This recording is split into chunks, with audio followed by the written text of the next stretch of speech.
আমার জানাজার নামাজের ইমাম যেন ইব্রাহিম আদহাম হয়,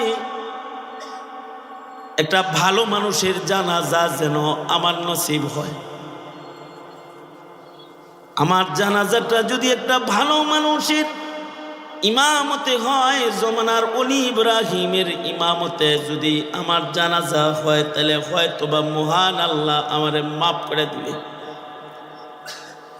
আমার দ্বিতীয় কামনা হলো ইব্রাহিমের জানাজা আমি চাই। এই কথাটা বলি, আকাশের দিকে তাকায়া লোকটা বলে, ওগো আল্লাহ, ইব্রাহিম যেহেতু দেখাইছ, তাহলে ইব্রাহিমের জানাজা কি আমারে দিবা না? এ কথা বলি, উপরের দিকে তাকায় লোকটা পড়ে, আশহাদু আল্লাহ ইলাহা ইল্লাল্লাহ ওয়া আশহাদু আন্না মুহাম্মাদান আবদুহু ওয়া রাসূলুহু। একদিক দিয়ে কালিমা উচ্চারণ করেছে, লা ইলাহা ইল্লাল্লাহ মুহাম্মাদুর রাসূলুল্লাহ, অপর দিক দিয়ে তার প্রাণ পাখিটা বের হয়ে চলে গেছে। কিন্তু এক সাহাবী যদি আর এক সাহাবীকে কোনো কিছু দিত, গিফটটা কেমন হইতো? সাহাবী তাবেঈকে বলতেছে, আমি তোমাকে একটা গিফট দিব। দেন, কি গিফট? একটা আমল শিখাই তুমি। আল্লাহু আকবার বলে। সাক্ষাতে একটা আমল শিখাইতেছে। আমলটা হলো গিফট। এই আমল আমি নবীজির কাছ থেকে শুনেছি, কেউ যদি ফজরের নামাজ পড়ে মুসল্লায় বসে থাকে সূর্য উদয় পর্যন্ত, আর যদি কেউ আসরের নামাজ পড়ে মুসল্লায় বসে থাকে সূর্য অস্ত যাওয়া পর্যন্ত, মাগরিব পর্যন্ত, এই সময়টা যদি কেউ মুসল্লায় কাটায়, বেশি আমল করা লাগবে না। যদি এর ফাঁকে মাত্র 10 বার এই দোয়াটা কেউ পড়ে, লা ইলাহা ইল্লাল্লাহু ওয়াহদাহু লা শারীকা লাহু লাহুল মুলকু ওয়া লাহুল হামদু ইউহয়ী ওয়া ইউমীত ওয়া হুয়া আলা কুল্লি শাইইন কাদির। যদি কেউ 10 বার এই দোয়াটা পড়ে শুধু, আর যদি মুসল্লায় একটু বসে থাকে, ফজরের নামাজ পড়ে মুসল্লায় বসে রয়েছে সূর্য ওঠা পর্যন্ত, আর আসরের নামাজ পড়ে মুসল্লায় বসে রয়েছে সূর্য ডোবা পর্যন্ত, তো আল্লাহ তাআলা এই আমলের বদলায় তোমাকে কত সওয়াব দিবে জানো? 4টা গোলাম আজাদ করার সওয়াব আমল নামায় উঠায় দিবে। এমন একটা গিফট দিছে, যেই গিফটের মাধ্যমে প্রতিদিন সকালে সন্ধ্যায় 4টা করে গোলাম আজাদের সওয়াব পাইব। গিফট দিয়ে দিছে। আল্লাহর রাসূল সাল্লাল্লাহু আলাইহি ওয়াসাল্লাম সাহাবীকে বলতেছেন, এই সাহাবী, আমি কি তোমাকে এমন আমল শিখাবো না? আমি কি তোমাকে এমন কোনো আমল শিখাবো না যে আমলটা তোমাদের একে অপরের ভেতরে ভালোবাসা বৃদ্ধি করে দিবে, তোমাদের একে অপরের ভেতরে মোহাব্বত বৃদ্ধি পাবে? এমন কোনো আমল কি আমি তোমাকে শিখাবো না? অবশ্যই শিখাবেন আল্লাহর নবী। একজন আর একজনের সাথে ভালোবাসা মোহাব্বত বৃদ্ধির আমল নবী শিখাইতেছেন। আমরা একে অপরের ভালোবাসা বাড়ানোর জন্য দরজার সামনে ফুল লয়ে খাড়াই রইছি, ফুলটা দিয়া ভালোবাসা বাড়ানোর মেহনত করছি। আল্লাহর রাসূল ভালোবাসা বৃদ্ধির আমল শিখালেন। আল্লাহর রাসূল বলেন, তোমাদের ভেতরে একে অপরের ভেতরে মোহাব্বত বেড়ে যাবে এমন কোনো আমল কি তোমাদেরকে শিখাবো না? লা আদুল্লুকুম, এমন কোনো আমল কি তোমাদেরকে আমি দিব না, শিখাইয়া দিব না? যেটা তোমাদের আপসের মোহাব্বত কি বৃদ্ধি করে দিবে? সাহাবী বললেন, যে আল্লাহর নবী, শিখতে চাই। আল্লাহর নবী আমল শিখাইয়া দিলেন। কি শিখাইয়া দিলেন? সালাম দেওয়া শিখাইলেন। বললেন, আফসুস সালাম বাইনাকুম, একে অপরের ভেতরে সালামের প্রচলন বাড়াইয়া দাও। সুবহানাল্লাহ। আমাদের এখন সালামের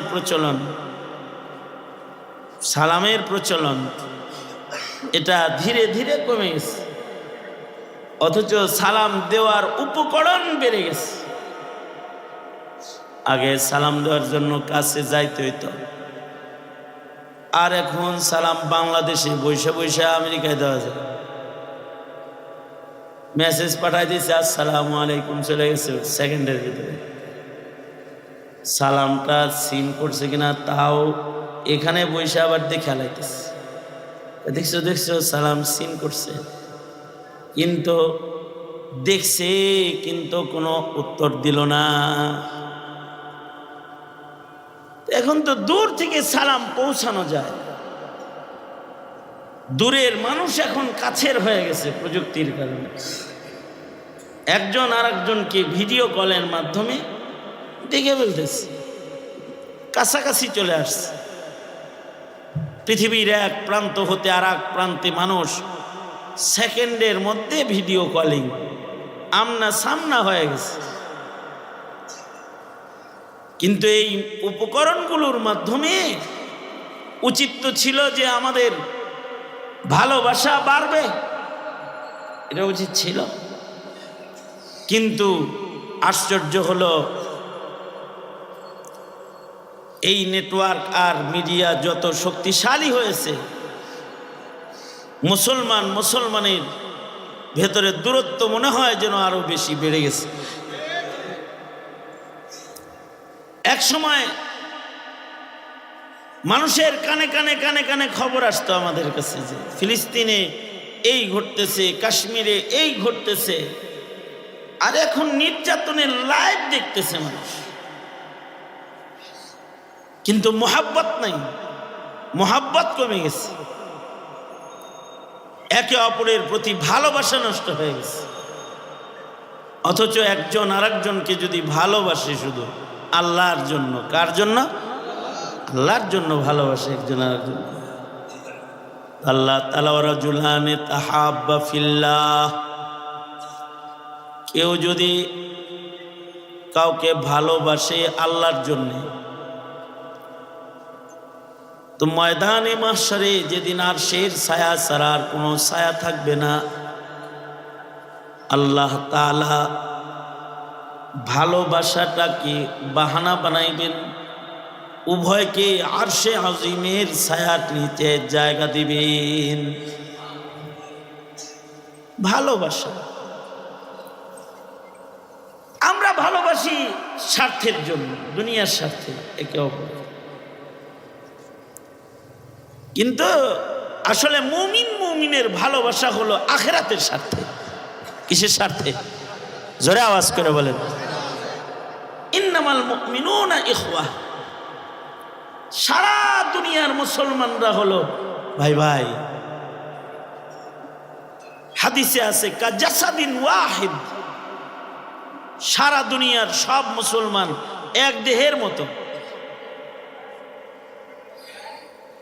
এক দেহে যেরকম একটি অঙ্গে ব্যথা লাগলে পুরা দেহ অসুস্থ হয়, মুসলমানদের ভ্রাতৃত্ব হলো এত মজবুত, পৃথিবীর কোনো প্রান্তে যদি মুসলমান ক্ষতিগ্রস্ত হয়, সে ক্ষতির ধাক্কায় গোটা দুনিয়ার মুসলমান অসুস্থ হয়ে পড়ে।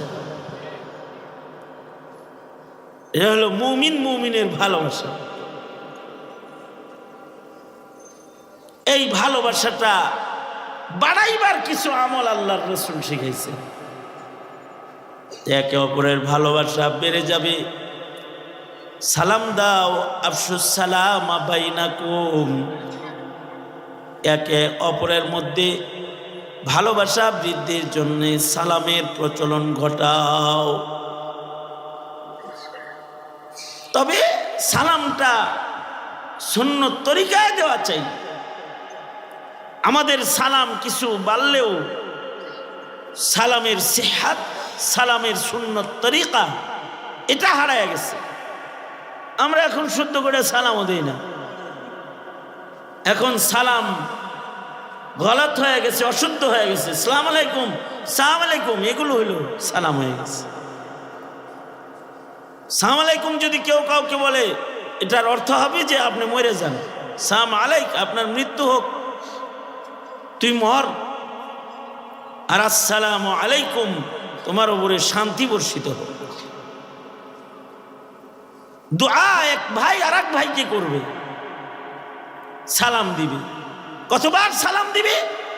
আল্লাহর রসুল বলেন, গাছের আড়াল হয়েছো, আবার দেখা হয়েছে, আবার সালাম দাও। জামানায় এক বড় মুহাদ্দিস ছিলেন, উনি প্রতিদিন সকালবেলায় বাজারে যাইতেন, সাথে খাদেম লয়ে যেতেন। মনে হইতো যেন আজকে মনে হয় পুরা বাজারটা উনি কিনে নিয়ে আসবেন। কিন্তু পুরা বাজার সব দোকানে দোকানে যায় দাঁড়ায় দেখা দেখা কথা বইলা বইলা হাইটা হাইটা আবার চলে আসতেন। এসা খাদেমকে বলতেন, যাও অমুক অমুক জিনিস কিনে নিয়ে এসো। এই আমল বেশ লম্বা সময় চলছে। খাদেম জিজ্ঞেস করতেছে, আমগোর উপরে আপনার এত অবিশ্বাস? প্রতিদিন বাজারে যান, দোকানে দোকানে ঘুরেন, খালি হাতে চলে আসেন, আর বাজারটা করেন আমা করে দিয়ে। কি জন্য? আমরা কি বেশি দরে কিনি না কম দরে কিনি? আপনারে ঠগাই না কি করি? জিনিসপত্রের দাম যাচাই করতে যান? তো বুজুর্গ বলেন, না, আমি নিজে বাজার করি না এই জন্য যে আমার কাছ থেকে বেশি লাভ চেয়ে কোনো কিছু বিক্রি করতে শরম পাবে। কিন্তু তোমরা গেলে তোমাদেরকে এক দামে কিনতে বলি, যা চাইবে দিয়ে আসবা, তার মানে তার হাজত যেন পূরণ হয়। তবে আমি যে বাজারে যাই, জিনিসের দরদাম দেখতে যাই না। বাজারে অনেক মানুষ একসাথে পাওয়া যায়, নবীজির হাদিসের আমল করার জন্য, সালাম দেওয়ার জন্য বাজারে যাই। বাজারে গেলে অনেক মানুষের সাথে মোলাকাত হবে, অনেক মানুষকে সালাম দিয়ে দেওয়া যাবে। আল্লাহর রাসূল বলেন, আমি কি তোমাকে এমন কোনো আমল শিক্ষা দিব না যে আমলের দ্বারা তোমাদের ভেতরে একে অপরের ভেতরে মোহাব্বত বেড়ে যাবে? সাহাবায়ে কেরামের ভেতরে একে অপরে অনেক মোহাব্বত ছিল। আল্লাহ তাআলা সাহাবীদের মোহাব্বতের বর্ণনা করতেছেন, রুহামাউ বাইনাহুম মুহাম্মাদুর রাসূলুল্লাহ ওয়াল্লাযীনা মা'হু আশিদ্দাউ আলাল কুফফার রুহামাউ বাইনাহুম। সাহাবীদের সিফাত আর গুণ আল্লাহ তাআলা বলতে গিয়ে বলতেছেন, আমার নবীর সাথী যারা সাহাবী, তাদের সিফাত হলো আশিদ্দাউ আলাল কুফফার, এরা কাফেরদের সাথে শক্ত, কুফরের বেলায় এরা মজবুত। কিন্তু রুহামাউ বাইনাহুম, আপোষে তারা শির ও শক্কর, চিনি আর দুধের মতন। আপোষে তাদের ভেতরে অনেক মোহাব্বত, একজন আর একজনের জন্য জান কোরবান মোহাব্বত, একে অপরের জন্য। আর আমরা হলে একে অপরের ভেতরে এখন সিয়াসি দর্শন, ব্যবসায়িক কৌশল, বিভিন্ন কারণে দুনিয়ার স্বার্থে একজন আর একজনের জন্য খতরনাক অবস্থান, দাও মাছের সম্পর্ক হয়ে গেছে। একই বিল্ডিংয়ে অবস্থান, রাজনৈতিক দর্শন ভিন্ন, তাই পারে তো একজন আরেকজনকে হত্যাকারী, তার ভয়ে দূরত্ব বজায় রেখে চলতে হয়। অথচ এটা সব কালেমাওয়ালা নিজেদের ভেতরে ধীরে ধীরে ধীরে ধীরে আদাওয়াত বেড়ে গেছে, আর কাফেরদের সাথে সখ্যতা হয়ে গেছে। যাদের সাথে হওয়া দরকার খুব মজবুত, তাদের সাথে হয়ে গেছে মোহাব্বত। আর যাদের সাথে হওয়া দরকার মুহাব্বত, তাদের সাথে হয়েছে সিদ্ধান্ত। নাস্তিকের লোকে প্রেম শুরু করছে আর মৌলবীরে মারা শুরু করছে। মুহাব্বত করা দরকার যাকে, তার প্রতি আদাওয়াত, আর আদাওয়াত রাখা দরকার যার সাথে, তার সাথে হয়েছে মুহাব্বত।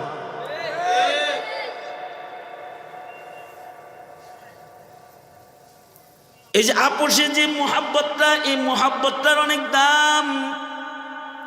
মুহাব্বতের কারণে একসাথে জান্নাতেও থাকা যায়।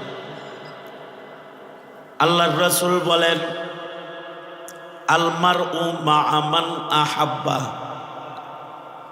যার সাথে যার মুহাব্বত হবে তার সাথে সে আল্লাহর জান্নাতে থাকবে। কারণ মুহাব্বত যদি নবীজির সাথে হয়, নবীজির সাথে জান্নাতে থাকবে। কারোর মুহাব্বত যদি সাহাবীদের সাথে হয়, সাহাবীদের সাথে জান্নাতে থাকবে। কারোর মুহাব্বত যদি উলামায়ে কেরামের সাথে হয়, তাহলে ময়দানে মাহশারে আলেমদের সাথে দাঁড়াবে, আলেমদের সাথে থাকবে। কারোর মুহাব্বত যদি মুশরিক নাস্তিক মুরতাদের সাথে হয়, তো নাস্তিক মুরতাদের সাথে সে হাসরে দাঁড়াবে। যার সাথে যার মুহাব্বত, তার সাথেই তার হাসর হয়ে যায়।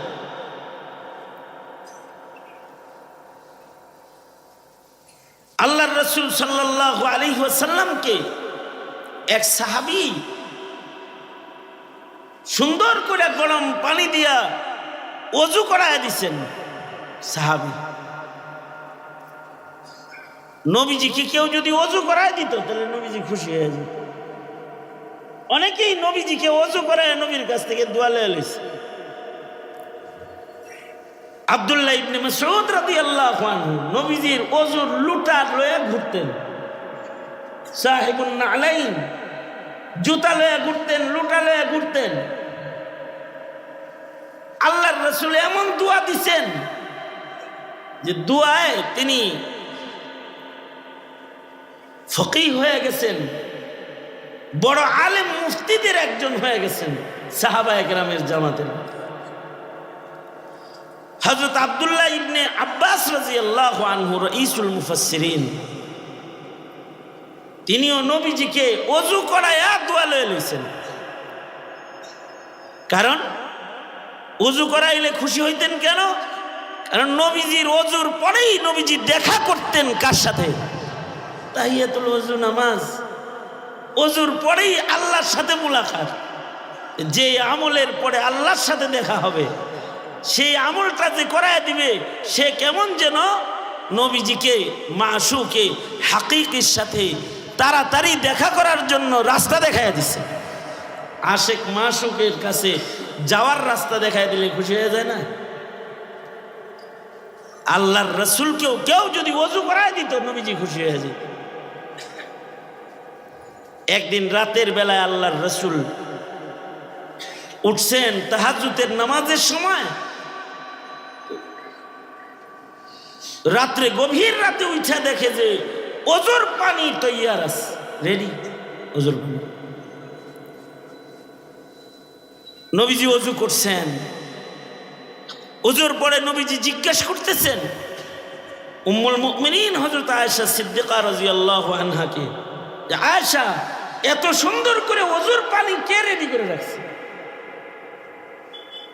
তো হযরত আয়েশা সিদ্দিকা বলেন, কে আর রাখবে? আপনার ভাই আব্দুল্লাহ ছাড়া এই কাজ আর কে করবে? প্রতি রাতে তো আব্দুল্লাহ ইবনে আব্বাস আপনার জন্য ওযুর পানি রেডি করে রাখে। আল্লাহর রাসূল ওযু করে ডাক দিলেন, আব্দুল্লাহ শুনি। ঘরের চিপা থেকে আব্দুল্লাহ ইবনে আব্বাস ছোট মানুষ বের হয়ে আসছেন।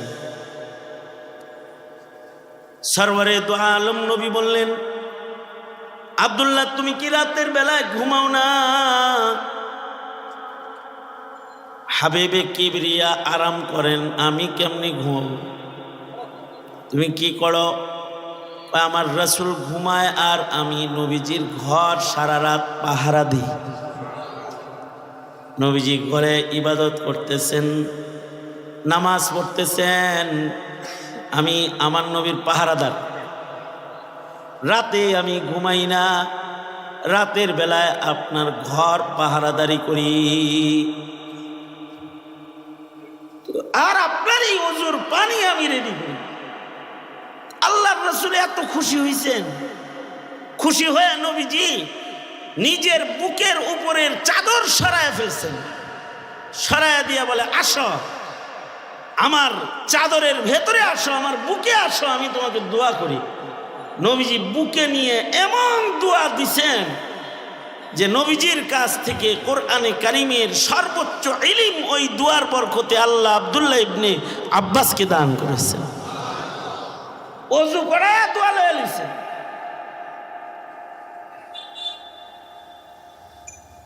এই কারণে আগের জমানার মানুষ ওযু করাইতো, ওযুর ব্যবস্থা। এখনো বিদেশ থেকে ওযুখানার ফান্ড আসে আমাদের দেশে।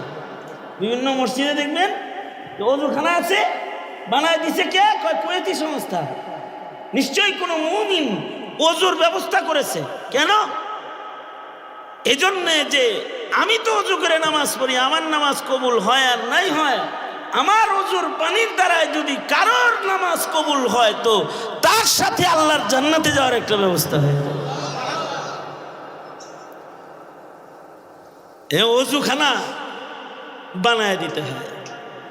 ইব্রাহিম আদহাম রহমতুল্লাহ আলাইহি উনি এক এলাকায় গেছেন, দাওয়াতের কাজে গেছেন। দেখেন রুহামা বাইনাহুম, একে অপরের দরদ কত। গেছেন যে দেখে যে সুন্দর একটা মসজিদ, এই মসজিদে মহল্লার লোকেরা নামাজ পড়ে। আর আশ্চর্য এক দরিদ্র কাঠুরিয়া এই মসজিদের সামনে শীতের দিন সন্ধ্যাবেলায় পানি গরম করে, আবার ফজরের আগে কাঠ নিয়ে আসে, পানি গরম করে, গরম পানি দিয়া মসজিদে আগত মুসল্লিদেরকে তাজা তাজা ওযু বানায় দেয়। ইব্রাহিম আদহাম ছদ্মবেশে দিনের কাজে গেছেন, তো ওনাকে এই আমলটা ওনাকে খুশি করে ফেলছে। উনি জিজ্ঞাসা করতেছেন, যিনি ওযু করাইতেছে গরম পানি করে করে, তারে জিজ্ঞায়, এই ভাই তুমি যে সকাল সন্ধ্যা মুসল্লিদের যেরকম ওযু করাও গরম পানি করে করে, এর জন্য কি কোনো বিনিময় তোমাকে কেউ দেয়? তার মানে কারোর কাছ থেকে টাকা পায় কি নিয়মিত তুমি এই কাম করনি? লোকটা বলে, না, আমি একজন কাঠুরিয়া, আমি কাঠ কাটি, আমার কাটা কাঠ বাজারে বিক্রি করে আমার সংসার পরিচালিত হয়। কিছু কাঠ আমি রেখে দিই, সকাল সন্ধ্যা পানি গরম করে আল্লাহর বান্দাদেরকে গরম পানি দিয়ে ওযু করাই। গরিব মানুষ কোন বড় সাদাকা খায়রাতের আমল তো আমার নাই, মূর্খ মানুষ অনেক আমল করার যোগ্যতাও আমার নাই, কিন্তু গরম পানি দিয়া আল্লাহর বান্দাদেরকে ওযু করাই। আমার করা গরম পানির ওযু করা কারোর একটা সেজদাও যদি আল্লাহর কাছে কবুল হয়ে যায়, তাহলে আমার মাওলা হয়তো বা আমি ওযু করাইছি কারণে আমাকেও তার আজর দান করবেন। এই আশায় আমি ওযু করাই। ইব্রাহিম আদহাম এটা দেখা খুশি হয়ে বলে, এ আল্লাহর বান্দা, আমি কি তোমার কিছু খেদমত করতে পারি? তোমার মনের কি কোনো কামনা বাসনা আছে যা আমি তোমাকে পুরা করে দিতে পারি? আছে মনোবাসনা, তুমি এগুলো পারবে না। আমার মনের দুটি বাসনা আছে। একটা বাসনা হলো, আমি যে রাজ্যে বসবাস করি এ রাজ্যের বাদশাহ ইব্রাহিম, তিনি এমন দুনিয়াতে কি মানুষ, তুমি তারে দেখলে তাহলে তুমি কি করবা? আমি তো তাও ঘর সংসার লয়ে আছি, কিন্তু আমার রাজ্যের বাদশাহ ইব্রাহিম, সে বাদশাহাত বর্জন করে ইবাদতের জন্য তিনি একাকিত্বকে বরণ করে নিছেন। আমার মনের একটা বাসনা হলো, আমি যদি মৃত্যুর আগে ইব্রাহিম আদহাম রে এক নজর দেখতাম, তাহলে ময়রাও শান্তি পাইতাম। ইব্রাহিম আদহাম বলে, এ আল্লাহর বান্দা, তুমি আল্লাহর পেয়ারাদেরকে ওযু করাও তো তোমার দোয়া কবুল। আমার নামই ইব্রাহিম আদহাম। এতে তোমার দ্বিতীয় কামনা বাসনাটা কি? আমার দ্বিতীয় কামনা বাসনা হলো আমার জানাজার নামাজের ইমাম যেন ইব্রাহিম আদহাম হয়। একটা ভালো মানুষের জানাজা যেন আমার নসিব হয়।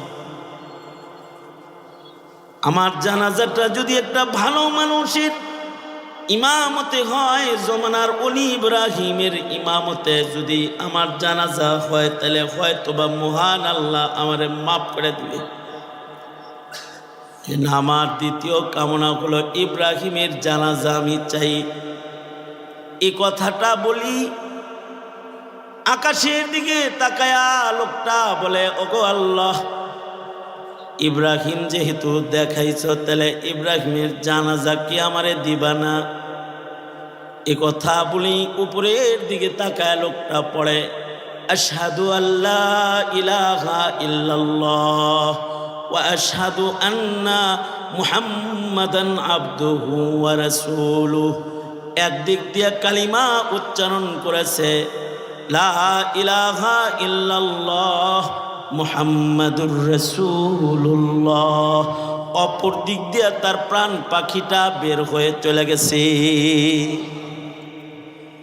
হাদিস শরীফে আছে, কারণ মৃত্যুর সময় যদি মুখে উচ্চারিত হয় লা ইলাহা ইল্লাল্লাহ, বাস এই কথাটাই তার নাজাতের জন্য যথেষ্ট। কারণ মিজানের পালায় তার এই কথাটাকেই, মৃত্যুর আগের এই কথাকে আল্লাহ তাআলা ওজনের জন্য নেকির পালায় উঠায় দিবেন। তো এই কালিমার ওজনে নেকির পালা ওজনদার হয়ে যাবে। কারণ মরণ যদি কালিমা পড়তে পড়তে হয়, বড় আফজাল মউত।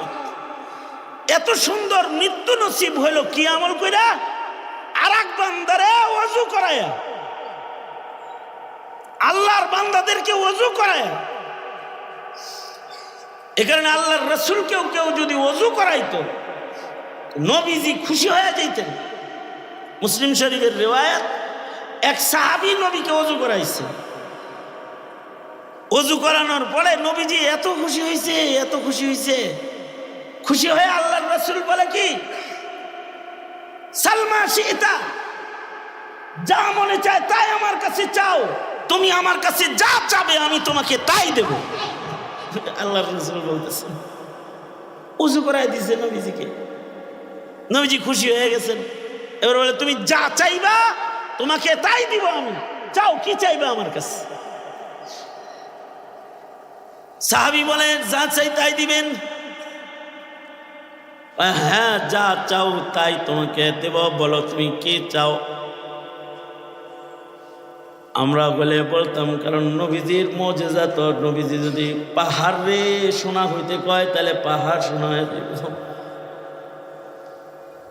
আল্লাহর রাসূল বলেন, আমি যদি আমার মালিককে বলতাম, ওগো আল্লাহ, উহুদ পাহাড় আমার জন্য স্বর্ণ বানায় দেন, তাহলে আল্লাহ আমারে উহুদ পাহাড় স্বর্ণ বানায় দিত। কারণ আমার নবী কিছু বলবেন সেটা কবুল হবে না, তা হয় না। সাহাবী বলে, ওগো আল্লাহর নবী, আমি যা চাই তাই আমাকে দিবেন। হ্যাঁ, আমি তোমার পরে খুশি হয়ে গেছি, তুমি যা চাও তাই তোমাকে আমি দেব, চাও তুমি আমার কাছে যা মনে চায়। আমরা হলে টাকা পয়সা চাই ফেলাইতাম। আমাদেরকে যদি কোনো ধনী মানুষে কয় চান কি, যা চান তাই, তুমি তো কইবেন যে একটা লাইসেন্স করে দেন, অথবা একটা দোকান দিয়ে দেন, অথবা একটা বাড়ি।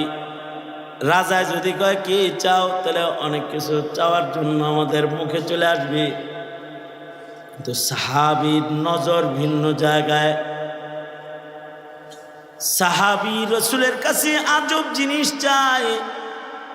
সাহাবী বলে, আল্লাহর নবী, আমি আপনার কাছে রিফাকাতুকা ফিল জান্নাহ, আমি আপনার কাছে একটা জিনিস চাই, আমি আপনি ফোন বন্ধ করবেন জামুকা, কিন্তু এত ফোনে কথা কেন?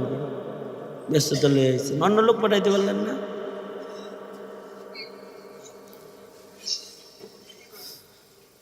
আল্লাহর রাসূল সাল্লাল্লাহু আলাইহি ওয়াসাল্লাম বলেন, হুজুর আসলে নিয়ে এসেন হুজুর।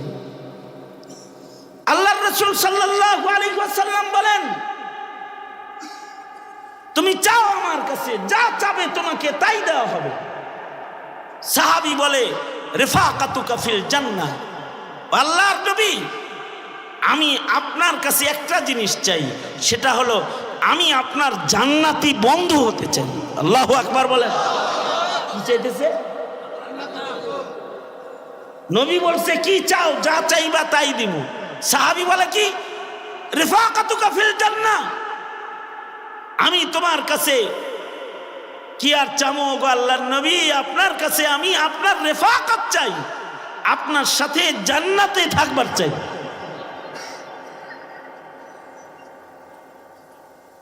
আল্লাহর রাসূল বললেন, সাহাবী এটা বেশি বড় জিনিস চাই, আপনি অন্য কিছু চাই, কারণ তুমি নবীর বন্ধু হয়ে জান্নাতে থাকবা, জিনিসটা তো অনেক বেশি।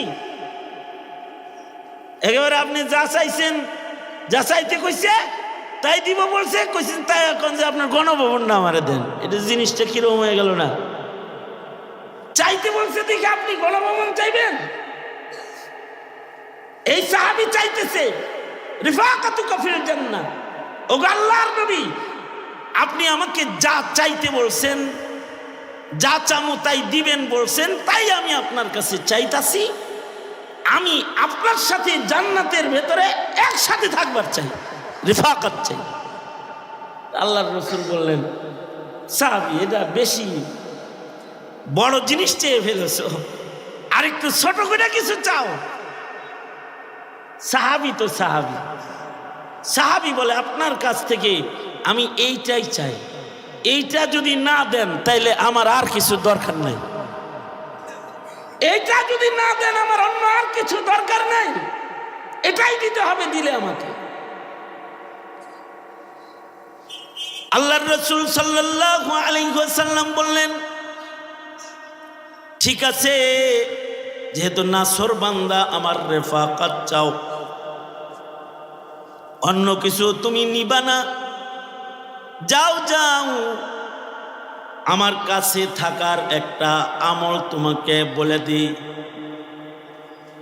আলাইকা বিকাসরাতিস সুজুদ, তুমি বেশি বেশি করে সেজদা দেনেওয়ালা হয়ে যাও, বেশি বেশি সেজদা দিবা। তোমার জীবনে সেজদা যত বেশি হবে, তুমি আমার নিকটে তত বেশি থাকবা। যার জীবনে সেজদা বেশি, সে নবীর কাছাকাছি হবে বেশি। আল্লাহর রাসূল সাল্লাল্লাহু আলাইহি ওয়াসাল্লাম সাহাবীকে বুঝাইলেন, শিখাইলেন, অধিক পরিমাণে সেজদা দেওয়া ছাড়া কিন্তু আমার কাছাকাছি থাকা যাবে না। আল্লাহর রাসূলের এই সবক সাহাবীরা এমন মেনেছে যে সাহাবীরা এত সেজদা দিতেন যে সাহাবীদের কপালের ভেতরে সেজদার দাগ। তাদের সেজদার প্রশংসা আল্লাহ তাআলা আল্লাহর কালামে করে বলে, মুহাম্মাদুর রাসূলুল্লাহ ওয়াল্লাযীনা মাআহু আশিদ্দাউ আলাল কুফফার রুহামাউ বাইনাহুম তারাহুম রুকআন সুজদান ইয়াবতাগুনা ফাদলাম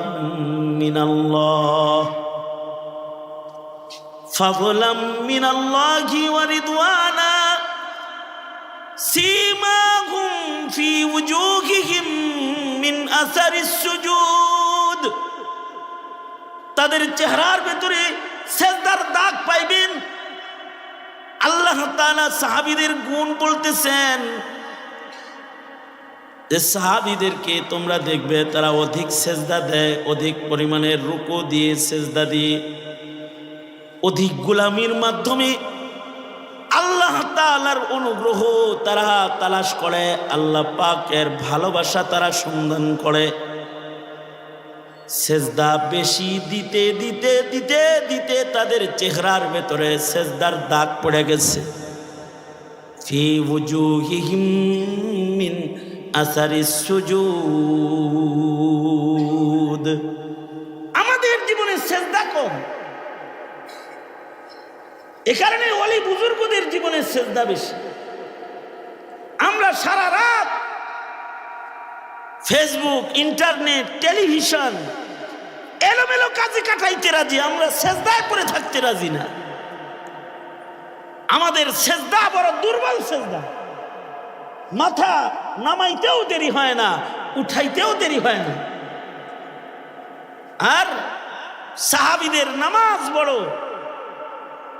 ধৈর্যের নামাজ, তাদের সেজদা বড় ধৈর্যের সেজদা। নবীজি এত লম্বা সেজদা দিতেন, কখনো কখনো এক সেজদায় আল্লাহর রাসূলের রাত অতিক্রম করত, রাত ফুরায় যেত একটা সেজদায়, লম্বা সেজদা। এবং সেজদারত আল্লাহর রাসূল কখনো কখনো এত রুনাজারি করতেন, এত কাঁদতেন। উম্মুল মুমিনিন বলেন, নবীজির চোখের পানিতে জায়নামাজ ভিজে যেত, বিছানা ভিজে যেত। অন্ধকার রাতে ঘুমের তালে আমার হাত যদি ভিজা বিছানায় পড়তো তো আমার মনে হইতো যে মশকের পানি পড়ছে, কিন্তু উঠে দেখি মশকের পানি না, সেজদারত আল্লাহর হাবিবের চোখের পানিতে বিছানা ভিজে গেছে। লম্বা সেজদা। নবী আলাইহিস সালাতু ওয়াস সালাম জামাতের সাথেও লম্বা সেজদা দিতেন। হাদিস শরীফে আছে, আল্লাহর রাসূল গ্রহণের নামাজের ইমামতি করতেছেন, গ্রহণের নামাজ পড়তেছেন, ইমামতি করতেছেন। সূর্য গ্রহণের নামাজ আছে, চাঁদ গ্রহণের নামাজ আছে। আল্লাহর রাসূল গ্রহণের নামাজে দাঁড়াইছেন, নবীজি নামাজ পড়াইতেছেন। নামাজটা কত লম্বা হয়েছে, নামাজটা এত লম্বা হয়েছে যে হাদিসে আছে আল্লাহর রাসূল 2 রাকাত গ্রহণের নামাজ পড়িয়েছেন, সূর্য গ্রহণের নামাজ। ইসলাতুল কুসুফের ভেতরে আল্লাহর রাসূল 1 রাকাতে 5 পারা কোরআন মজিদের তিলাওয়াত করেছেন। কয় পারা? দ্বিতীয় রাকাতে 2.5 পারা তিলাওয়াত করেছেন। তার মানে 2 রাকাত নামাজের ভেতরে আল্লাহর রাসূল, 2 রাকাত নামাজে আল্লাহর রাসূল 7.5 পারা কোরআনে কারীমের তিলাওয়াত আল্লাহর নবী করেছেন। আর এই নামাজের সেজদাগুলো এত লম্বা লম্বা ছিল। সাহাবী যিনি হাদিস রিওয়ায়াত করে তিনি বলে, লম্বা সময় সেজদায় পড়ে থাকতে থাকতে আমার নিজেরই সন্দেহ হয়েছে, নবীজি মনে হয় মাথা তুলে ফেলেছে। তো আমি সেজদার মাঝখানে উঠে দেখছি যে আল্লাহর রাসূল কি তুলছেনি। যখন দেখি যে তুলে নেয়, আবার আমি সেজদায় গেছি। সেজদা কত লম্বা। কুমু লিল্লাহি কানিতিন, আল্লাহর নির্দেশ হলো বিনয়ের সাথে দাঁড়াও, মানে লম্বা করে নামাজ পড়ো। আল্লাহর রাসূল সাল্লাল্লাহু আলাইহি ওয়াসাল্লাম নফল নামাজ এত লম্বা করতেন যে নবীজির কদম মোবারক ফুলে যেত। শেষ বেলায় আল্লাহর পক্ষ থেকে নামাজ কম পড়ার নির্দেশ এসে গেল। ইয়া আইয়ুহাল মুযাম্মিলু কুমিল লাইলা ইল্লা কালিলা। এত দাঁড়ায় থাকতে হয়, এত লম্বা দাঁড়িয়ে আছেন যে আপনার পা ফুলে গেছে, কম করে দাঁড়ায় থাকেন। নবীজির সেজদাও এরকম লম্বা হতো, সাহাবায়ে কেরামের নামাজও লম্বা হতো। হযরত ওমর তো ফজরের নামাজে প্রথম রাকাতে সূরা ইউসুফ পড়ে ফেলতেন। আজানের পরপর সুন্নতের পরে দাঁড়ায় যেতেন, সূরা ইউসুফ পড়তেন ফজরের নামাজের তিলাওয়াতে।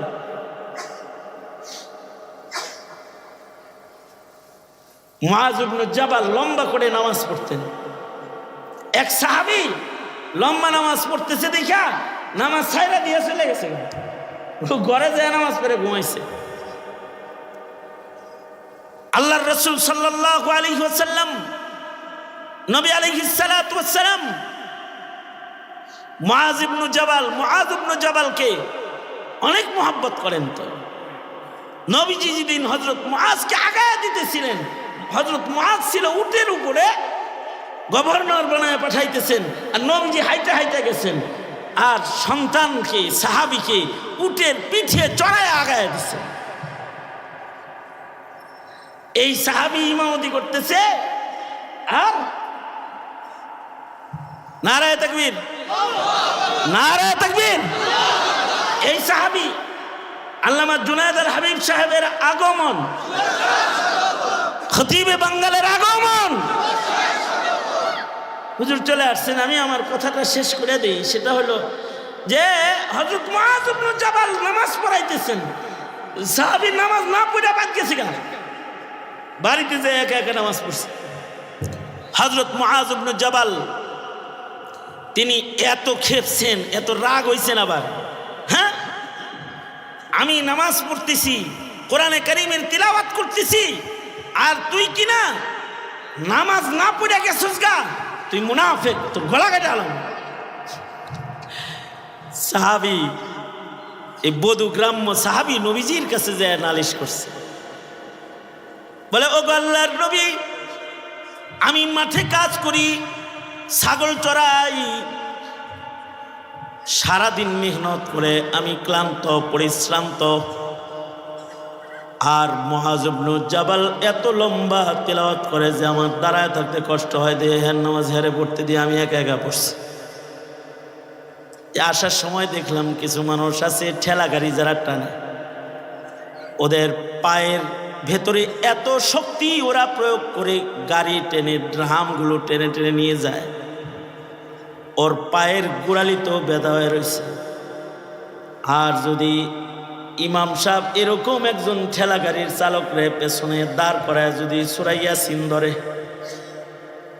তাহলে এই ঠেলা গাড়ি সারাদিন যে টানছে তার তো রাগ হইবই, আমার পায়ে কুলায় না, আর তোমার এখন তাকওয়ায় ধরছে।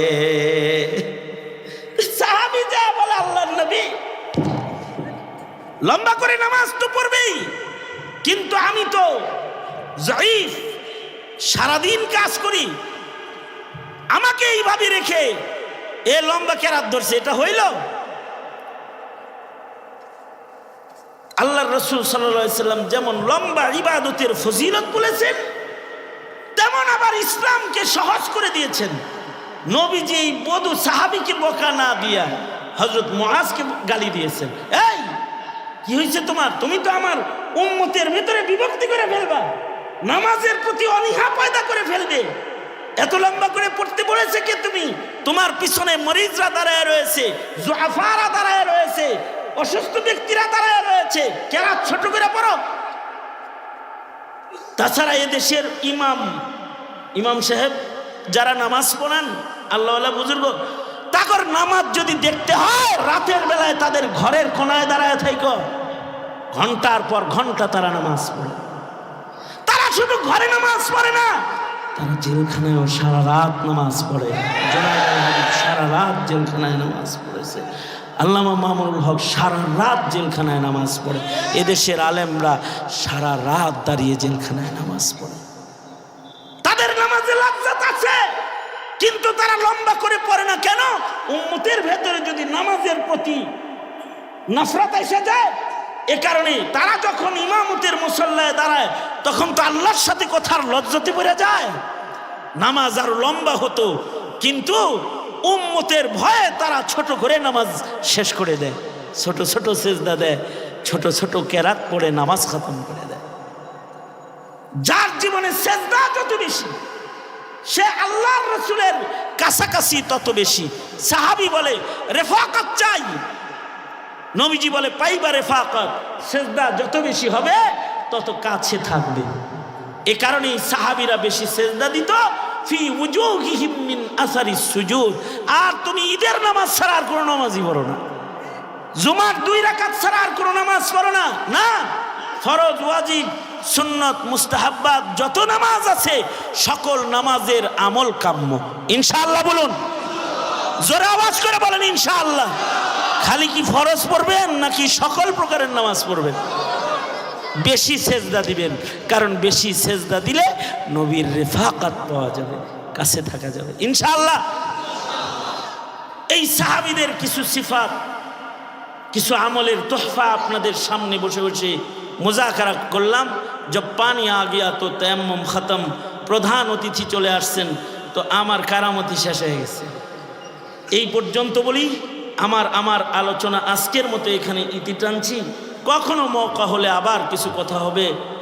মুআজ্জম চাচা বড্ড ভালোবাসেন, ওলামায়ে কেরামকে মোহাব্বত করেন। আমি চাচারে ধরছি যে চাচা আমাকে মাদ্রাসায় গেলেন, খতিবে বাঙ্গাল দামাত বরকাতুহের মাদ্রাসায় আপনার যাইতে হবে। উনি বলছে ওনার মাদ্রাসায় যাবেন ইনশাআল্লাহ। আপনারা দোয়া করবেন ওলামায়ে দ্বীনদের জন্য। এদেশের মিল্লাতের আলেমরা কোনো ভূমিকা নিলে সে ভূমিকাকে সিয়াসাত, রাজনীতি বলে অপব্যাখ্যা করবেন না। তাদের ভূমিকাকে ইমানদারি বলে ব্যাখ্যা করুন, তাহলে আপনার ইমান বাঁচবে, আপনার প্রজন্মের ইমান বাঁচবে।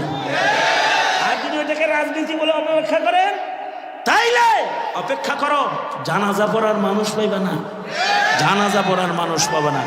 আল্লাহ সহি বুঝ দান করুক, আমিন। ওয়া আখিরু দাওয়ানা আলহামদুলিল্লাহি রাব্বিল আলামিন। আসসালামু আলাইকুম ওয়া রাহমাতুল্লাহ।